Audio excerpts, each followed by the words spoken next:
I'm Jennifer Della Quadri, and this is Subtle Shifts, the podcast where you'll learn how to transform your life from the inside out, one small, meaningful shift at a time. Let's dive in. Welcome back to the podcast. I'm really excited to talk about this topic, and it's one that I haven't really talked about too much in the past. If you heard my midlife episode 151, then you have heard me talk about this topic before, but I don't talk about it a whole lot. And it's because it's triggering for me, or it has been in the past. Because growing up in the 80s and then the 90s, when there was so much focus on being thin, everything revolved around diet culture, and the goal is be as thin as you can. Thin is beautiful, thin is better. And so that narrative has been ingrained in my brain so much that I resist it. And I've talked about this in therapy, which is why I'm in a better place about it now. But I haven't really talked about it a lot.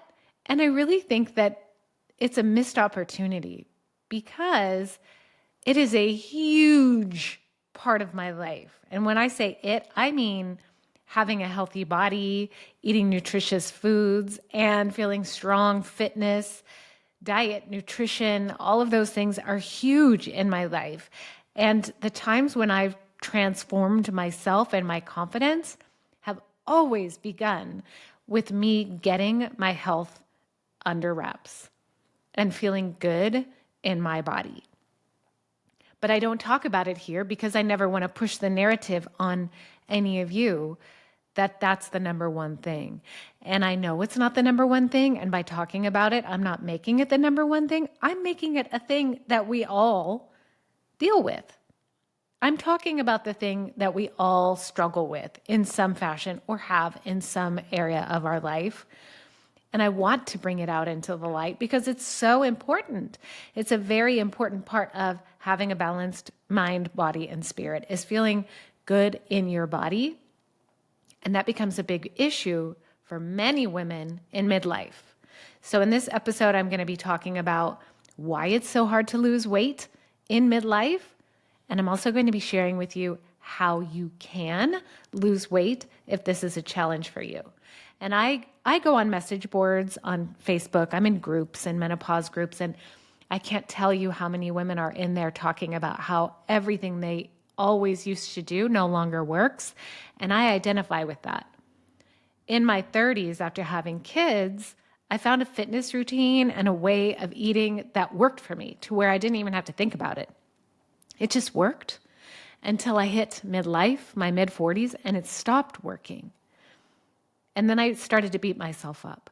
And that's why I'm talking about it now, because there's so much shame that can be tied into body image, especially if you have felt good about your body before, or it's not something you've struggled with before, and then all of a sudden the wheels are falling off of the bus. It feels like a personal failure. And that's my experience. And I know so many women when I'm speaking with friends and I'm speaking with the clients I work with, that it really does weigh you down. And when it's weighing you down, it impacts all other areas of your life. And so that's what this episode's going to be about. It's going to be about how to lose the weight in a healthy way. And I'm going to share with you step by step what you can do to turn things around. And I'm also going to be talking with you about how to be successful in this moving forward, because you have the rest of your life to enjoy and you don't want your weight to impede upon that enjoyment.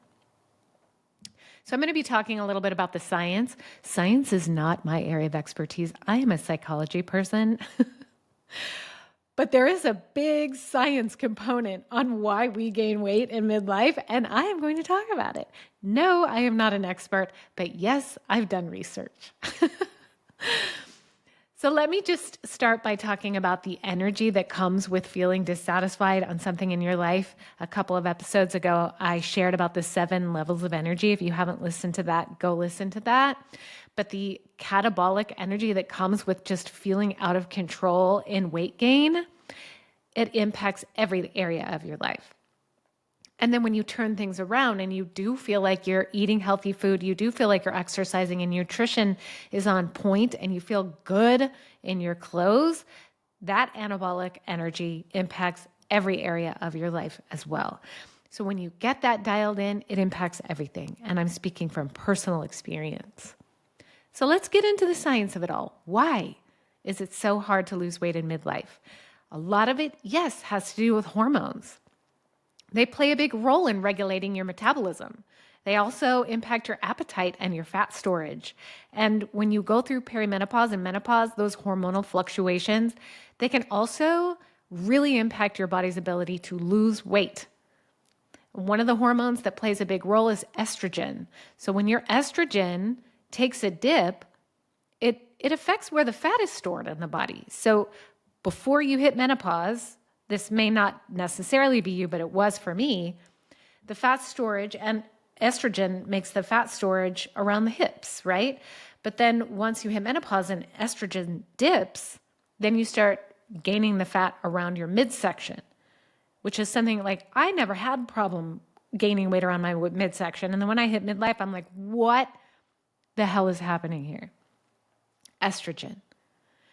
That also can impact, the estrogen can impact your appetite. So when you have lower estrogen, your appetite might increase. And so not only are you hungry, but you're not as satiated when you eat. So you've got those two things really playing against you when it comes to the hormones. There's also, when your hormones changes happen, your body becomes less sensitive to insulin, which can also lead to more fat storage and make it difficult to access those fat storages for energy, which is all the things your body was a little bit more adept at doing when you were younger.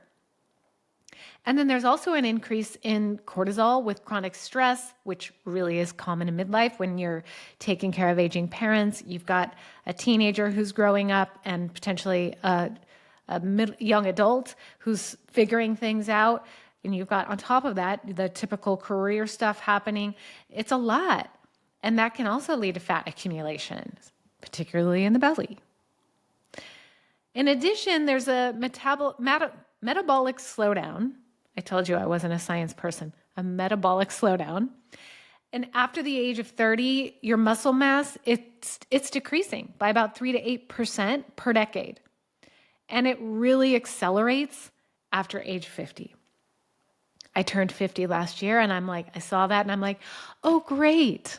Oh, that's really great to know. But the thing is that your muscle tissue is burning more calorie than fat at rest. And so when you have less muscle, it means a slower metabolism. We've known that for a really long time. And I'm going to get into the muscle building when I start talking about what you can do. Also, when you're getting older and as you age, the number of calories your body burns at rest is also decreasing. So even if your eating habits are exactly the same, your body is going to burn fewer calories, which of course is going to lead to gradual weight gain. And then there's also lifestyle factors. When you're in midlife, you may not be as active. You're not chasing around little kids as much. You're not running around here and there. Your lifestyle might be a little more sedentary. And then you've also, like I mentioned, got a lot of demands going on. You've got a lot of stress and a lot of things that you're dealing with, which maybe will lead you to go to convenience foods or not really have time to figure out a perfect lifestyle diet because you're reaching for something in the quick sense. You don't have as much time to plan, and there's not as much nutrients in that. Also, what we have going against us is that our sleep isn't great in midlife. So if you're going through the midlife wake up at 3 a.m., hello, welcome, you're in good company. So fun to wake up at 3 a.m. and lay there and stress about life for an hour. And then maybe get up and have your day. It's so fun. But when you aren't sleeping well, that impacts your body's ability to regulate. That impacts your hormones. And that also can increase your hunger cravings and your need for sweets, which of course leads to weight gain. And I've talked about burnout before. This is a big part of being a woman in midlife. Burnout does impact your ability to lose and maintain a healthy body weight. There's a lot going on there. So I say all of this speaking from personal experience, guys. I know. I've seen the impact on this. And I kept blaming myself. I kept thinking, gosh, I guess I just don't have the motivation. I guess I just am not trying hard enough. I guess I, just lost my control over my food and all of that, which 100% is not true. So if you're in a situation right now where you're feeling like you've tried everything, like literally, that was me a little over a year ago. I felt like I had tried everything. And I wanted to just one last go at this. I'm like, you know what? I'm not going to quit. I don't like the way I feel, and I'm not going to quit on this. So I say this with compassion and empathy, knowing how you feel, because I am you. I've gone through this. And I also have found a solution that works for me. And I'm not just saying it works for me, it's worked for women in midlife all throughout the ages. And it's not easy, but it is doable. And I'm telling you from the other side, it is doable.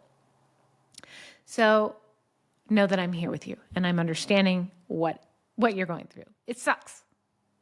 Now, I'm going to share with you 3 things that you can do to start reeling it back in and start feeling good about your body again and start losing that weight that's just been creeping up. The number 1 tip that I'm going to give you is to go to a health professional and get your blood work done. You have to figure out where you are to know where you're going. And there are some things that you cannot control and that you might need a health professional to support you with. So get your thyroid function checked, get your hormone levels checked, check for your cortisol, your vitamin D, get a full panel done. And let that expert help you address those underlying issues, whatever they may be. Really a functional medicine doctor if possible.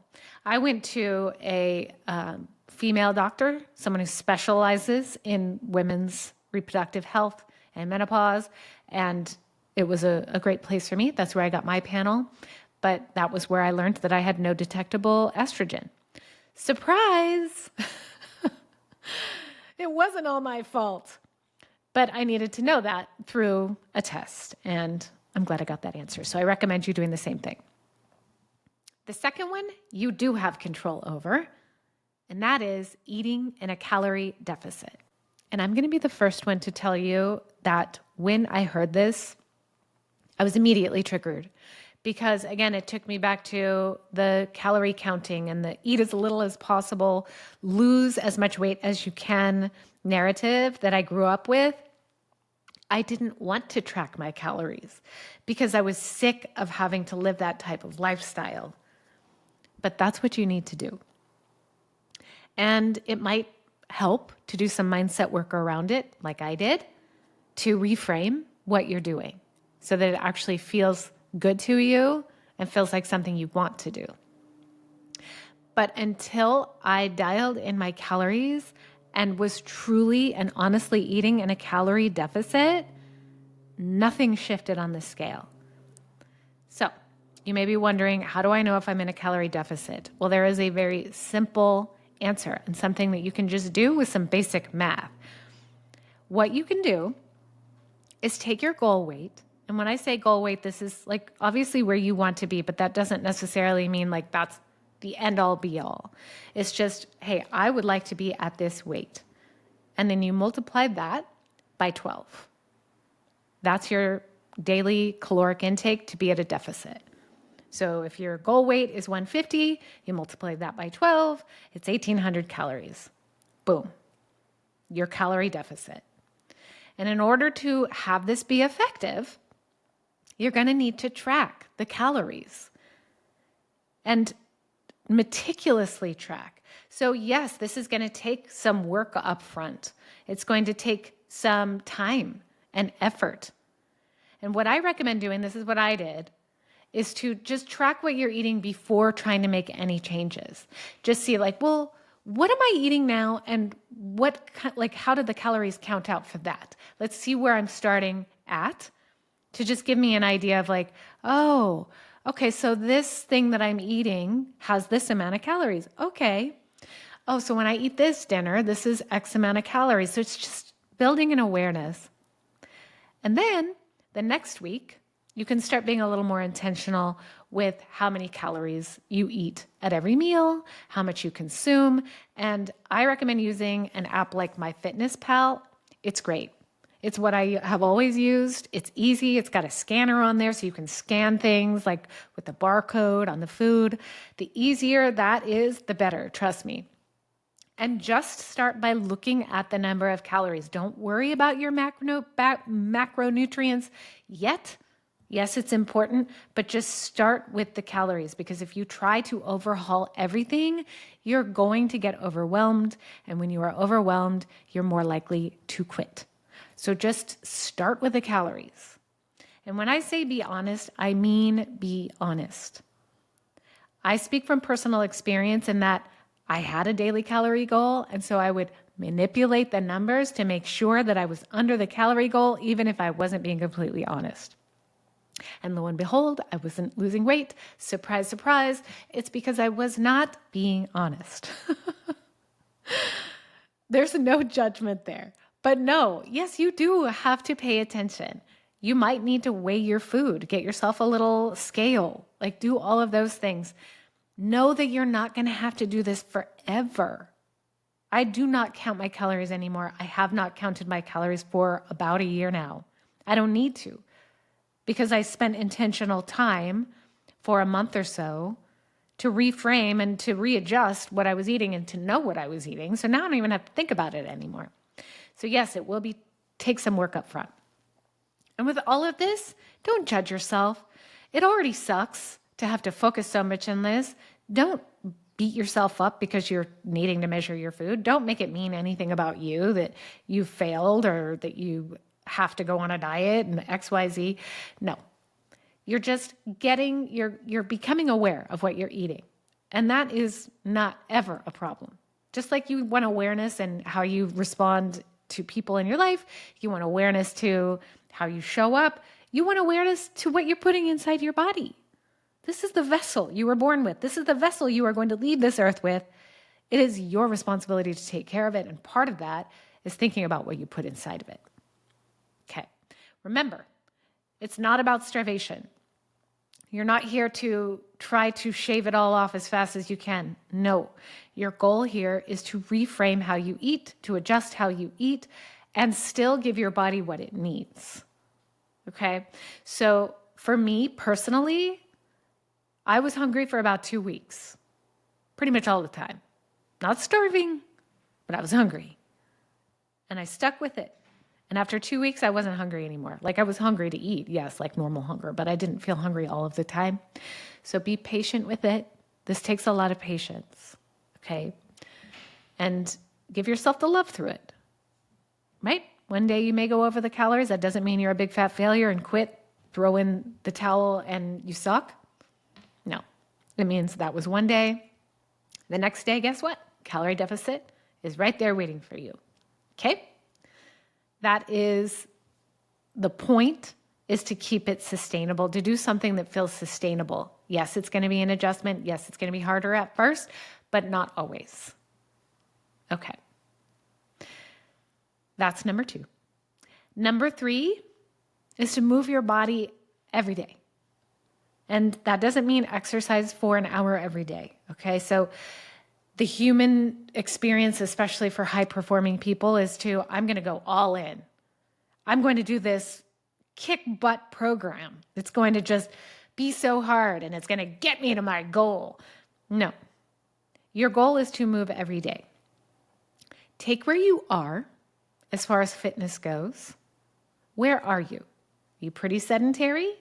Then bump it up to a little bit more activity, maybe going for a walk.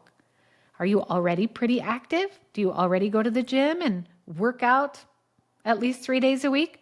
Okay, throw in some extra steps. 7,500 steps a day. Good goal. Just a little bit, a little bump. Okay, maybe you already work out a lot like I did. I was working out a lot and nothing was working. I kept my workout the same and I just shifted one little thing. I added in some high intensity cardio. Not every day, like 1 day a week, maybe 2. I didn't kill myself there. You're just bumping it up a notch to get your body moving a little bit more. Yes, having strength training is important. Yes, having different types of cardio is important. Yes, flexibility, balance work, mobility are all important. But right now, you're just getting on track. The main focus for you is the calorie deficit. You can work on fitness as you go. So to make the main point, let that be all of your focus, and then maybe just bump up your movement a notch. And then once you get your nutrition under wraps, then maybe you can start thinking about what you're going to do for your fitness. Okay? Even just 10 minutes of movement a day when you weren't doing it can make a difference. If anything, it impacts your mood. And when you feel better, you're more inclined to make better decisions. Right? Okay. So we all know this is a hard phase in life when it comes to weight gain.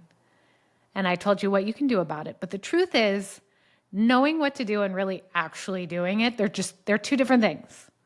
It's hard to stay accountable and really make the lasting changes when you're just doing it alone, but you don't have to. That's where I can come in. I'm going to be your cheerleader through this. We're going to work together through this. We're going to take some time to look at where you are with love and compassion. We're going to talk about what you're wanting, where you want to go. We're going to get to know each other in this process.